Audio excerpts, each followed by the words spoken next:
Fortuna. There is no try. Yoda's words could apply to someone who's debating on whether or not to buy this game.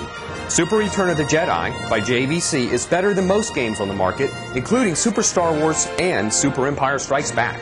The graphics are incredible in the cinema scenes and the actual gameplay levels. Also, the game does not butcher the end of the movie like Super Empire Strikes Back. Instead, the gameplay levels truly follow the plot of the movie, beginning at Jabba's place on Tatooine and ending with the Millennium Falcon racing away from the Death Star. Throughout this compelling adventure, you will battle Jabba, Darth Vader, and the Emperor. Like no other game in the series, Super Return of the Jedi begins in a Mode 7 level, a trip to Jabba's palace in the land speeder before dawn. Use the B button to accelerate and Y to jump from landmass to landmass. As in any Mode 7 level, be on the lookout for vital shield power-ups. Choose Luke for the next level. Your goal is to reach Jabba's palace. The boss is the door guard that was in the movie, but before you start fighting him, you should eliminate the laser weapons mounted on the wall with a double jump lightsaber move. Defeat the boss with a double jump lightsaber attack, but be careful not to get too close to him because he may unleash a deadly electricity attack. Choose Luke once again for the third level. Make your way through the dark halls of Jabba's palace as you watch for those green pigs and opening grates in the floor. To beat Fortuna, boss, swing at him with a lightsaber by pressing Y repeatedly. When he disappears, jump into wherever he appears next and resume your attack. Use heal force power whenever needed.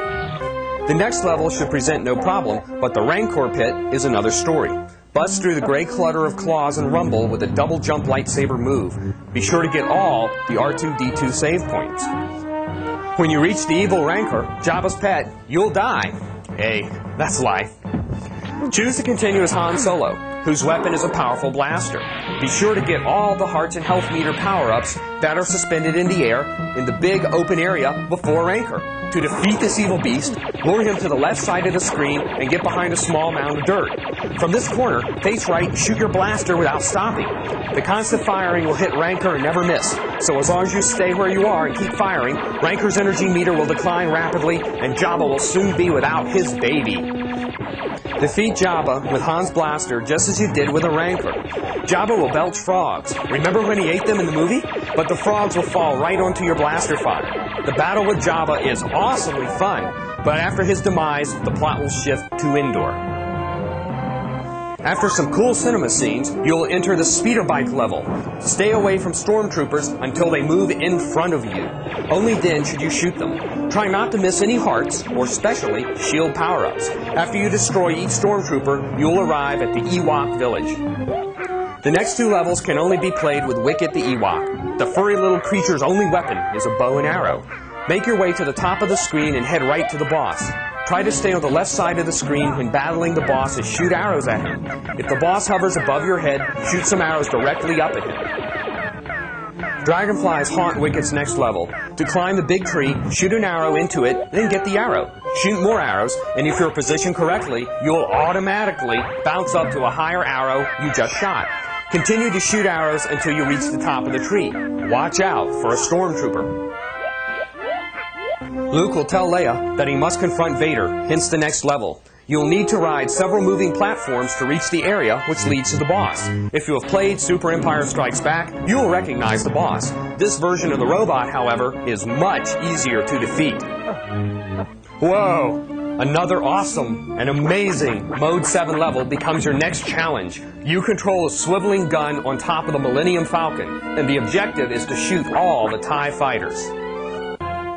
The next level is one of the most difficult in the entire game. Han or Leia is the best choice for your hero. What makes this level so hard are big guns on the circular discs with circumscribing moving platforms. Hopping between these platforms is also tricky. The key to winning is finding an out-of-the-way area. After one of the save points is a narrow passage, on the other side of which is a big gun. Shoot the gun, slide through the passage, and head right. Do not, however, head right to the vertically moving platforms. Instead, double jump up to a high area that is immediately after the big gun. Make your way to the right until you see a lot of blocks. Shoot the blocks with your blaster and work your way up through a lot more blocks to get a cool load of weapon power-ups. Power-ups hidden among the blocks will ultimately result in the Plasma Blaster, an incredibly powerful and destructive weapon that is perfect against the huge rotating guns on the green-yellow circular discs. Board each platform and shoot the big center gun as you revolve around it. To defeat the shield generator, use Han and constantly double jump between platforms. While on one of the larger sized platforms closest to the generator, throw a few bombs by pressing A. They will almost always connect with the generator and cause a good amount of damage. Double jump to the platform that appears directly above you before the platform you are on falls off the screen. If you run out of bombs, jump and shoot diagonally down at the generator. When you reach Darth Vader, stay to the side of him and use the double jump technique. The lightsaber swing will hit him if you repeatedly press B. Remember to use heal when your life meter runs low. The Emperor is very unforgiving, but so are you. Once again, use the double jump lightsaber attack method and attack relentlessly. The electric bolts of energy will make holes in the floor, so be careful where you jump. Use the heal power wisely until your force powers run low.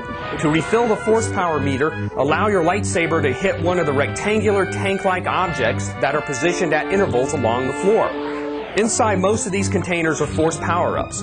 Get only a few of these hidden power-ups at a time, because you will need the rest after you make a second round of attack on the Emperor. After the Emperor falls down the shaft to his death, you will remove Darth Vader's mask and see your true father, Anakin Skywalker. One more level to go.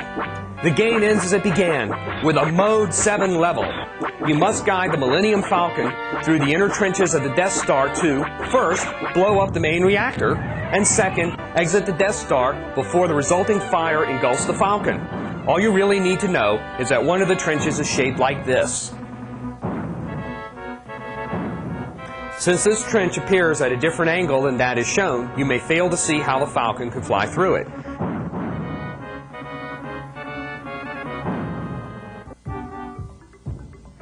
The ending ceremony is quite good. As an exhausted Jedi warrior, you'll be happy to hear the upbeat music of the Ewok celebration. Ben, Yoda, and Anakin watch the festivities with a feeling of relief. The galaxy is at peace. Super Return of the Jedi is not very difficult, but the game is still quite a thrill. The screenshots and camera pans are spectacular, making this game the best in its series.